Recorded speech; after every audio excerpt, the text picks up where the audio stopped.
Honorable président des séances, honorable député et estimés collègues, ma famille parlementaire. Cela fait maintenant quelques semaines que notre auguste chambre est propulsée au cœur de l'actualité politique de notre pays. Contre ma volonté, l'attention s'est focalisée sur ma modeste personne. Dans l'exercice de leur liberté, certains, ici ou à l'extérieur, ont multiplié à mon endroit critiques acerbes et attaques violentes, largement médiatisées. Mais d'autres, nombreux, m'ont témoigné leur amour et leur soutien. Aux uns et aux autres, je tiens à dire merci infiniment. Fort malheureusement, ce débat, si la déchéance éventuelle de quelques membres du bureau de l'Assemblée nationale a fini par occulter les véritables défis prioritaires auxquels notre pays est confronté à ce moment. Ce sont pourtant ces défis qui cristallisent les attentes du peuple que nous représentons et qui donnent à notre action toute sa substance patriotique. L'unité nationale, la cohésion, la défense de la souveraineté et de l'intégrité territoriale, le progrès social et économique. Voilà ce qui devrait capter toute notre énergie. Je me réjouis que la plénière d'aujourd'hui mette un terme à cette parenthèse afin que, dès demain, nous retrouvions le chemin de l'essentiel. Conjuguer nos efforts pour répondre aux attentes légitimes du peuple qui nous a mandatés ici. L'essentiel, c'est aussi de se rappeler qu'au moment où nous discutons ici, il y a des populations de l'Ituri, du Nord Kivu, du Sud Kivu, en communion avec les restes des populations congolaises qui payent le plus lourd tribut d'une guerre injuste qui nous est imposée.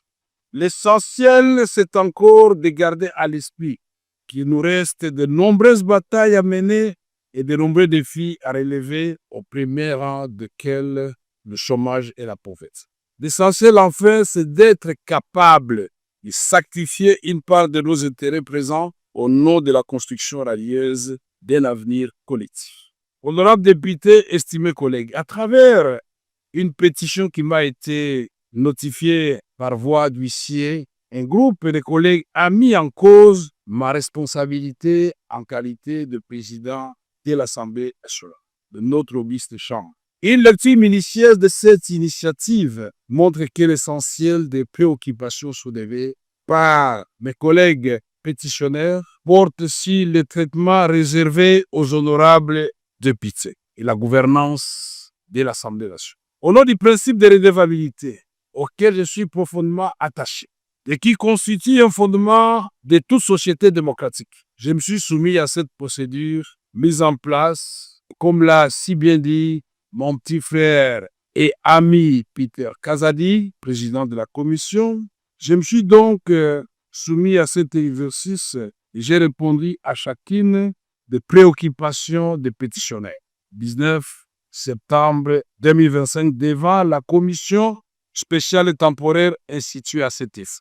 Pièce contre pièce, j'avais promis au président de la commission et aux membres de la commission que le lendemain, j'amènerai 3 documents qu'ils avaient demandé. Premier document pour justifier tous les fonds d'avril 2024 jusqu'au mois d'août de cette année. Deuxième document, les règles générales pour la sortie des fonds. Et troisième document, c'était de preuve que cela a été fait comme cela. Ces documents ont été remis au président séance tenante devant le membre de la commission. Au terme de l'article 31 du règlement intérieur de notre Chambre, la responsabilité d'un membre du bureau, y compris celle du président, ne peut être mise en cause que par l'initiative exclusive des députés nationaux. C'est-à-dire que le quorum de recevabilité lié au nombre de signatures ne peut être apprécié qu'à condition que la qualité de chaque signataire soit indiscutablement établie. Dans les cas contraires, par bon sens et par droit, l'initiative est frappée d'irrégularité et ne saurait produire aucun effet. Or, dans le cas présent, comme je l'ai relevé devant la commission, la pétition sous examen est entachée d'irrégularité. Le cas le plus flagrant réside dans le fait qu'elle n'est pas l'œuvre exclusive des députés nationaux. Honorables députés, estimés collègues, mieux que quiconque, porté par la conviction et l'amour de la patrie, j'ai activement œuvré à l'avènement d'une alternance pacifique dans notre pays et en faveur de son Excellence, M. Félix Tshisekedi Tshilombo, président de la République et chef de l'État. Aujourd'hui, je me réjouis de constater que nombre de ceux qui nous ont rejoints et ont épousé cette conviction que nous étions si peu à partager à son temps, celle d'une refondation de notre État autour du président Félix Antoine Tshisekedi Tshilombo. J'ai consacré l'essentiel de ma vie à la recherche de la consolidation de la paix, ainsi qu'à l'amélioration des conditions de vie de notre population. Je voudrais vous rassurer, je ne suis animé ni de colère, ni de ressentiment envers qui que ce soit. Mon cœur est trop étroit pour s'encombrer avec de tels fardeaux. Il s'emploie à entretenir l'amour fraternel et à cultiver les vertus du pardon. Honorables députés, estimés collègues, le vote attendu ici, quels qu'en soient les résultats, porterait immanquablement un coup dur aux acquis auxquels j'ai contribué moi-même et que nous sommes tous appelés à préserver. Je prends donc la mesure du spectre de la division et des clivages qui menacent de fragiliser la cohésion nationale et l'harmonie institutionnelle, pourtant indispensable à la réussite de notre projet collectif, restaurer la paix, impulser le développement, renforcer le rayonnement de notre pays. Honorables députés, estimés collègues, je ne vais pas vous promener dans les Saintes Écritures pour vous parler du roi Salomon avec les deux femmes qui se disputaient un enfant. Je respecte la ligne tracée par le président, mais nous avions beaucoup à dire avant de lui dire au revoir.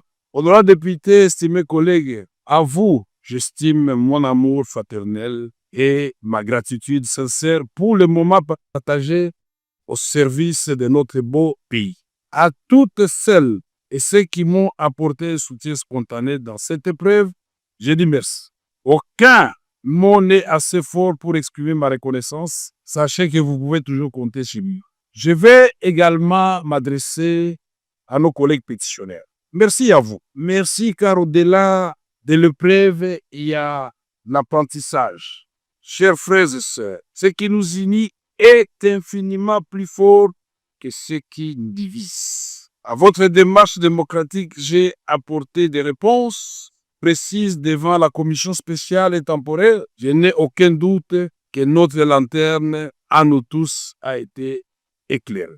Ma gratitude s'adresse aussi au personnel administratif et aux assistants parlementaires qui abattent un travail remarquable avec zèle et abnégation. À celui qui me succédera, je souhaite plein succès dans la conduite de notre chambre. C'est ici le moment de vous annoncer ou de confirmer effectivement ce que le président de la commission, Peter Kazadi, a dit tout à l'heure. Je donc, en âme et conscience, décidé devant 110 millions de Congolais de considérer que ma petite personne ne doit pas bloquer une grande institution comme l'Assemblée nationale. J'ai donc décidé de déposer ma démission.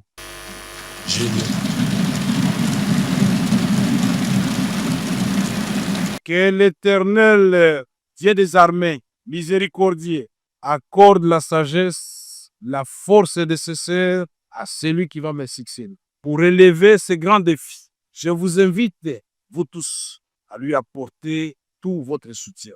Enfin, un mot pour notre jeunesse parlementaire, pour laquelle nous avions institué désormais un réseau de jeunes. Chers jeunes députés, vous êtes à la fois le présent et l'avenir de notre nation. Soyez toujours conscients de cette responsabilité. Ne commettez pas nos erreurs. Travaillez avec acharnement et discipline. Vivez pour l'histoire, chers jeunes. Que Dieu bénisse la République démocratique du Congo et son peuple et ses institutions, Que Dieu nous bénisse tous et que la nation triomphe. Merci.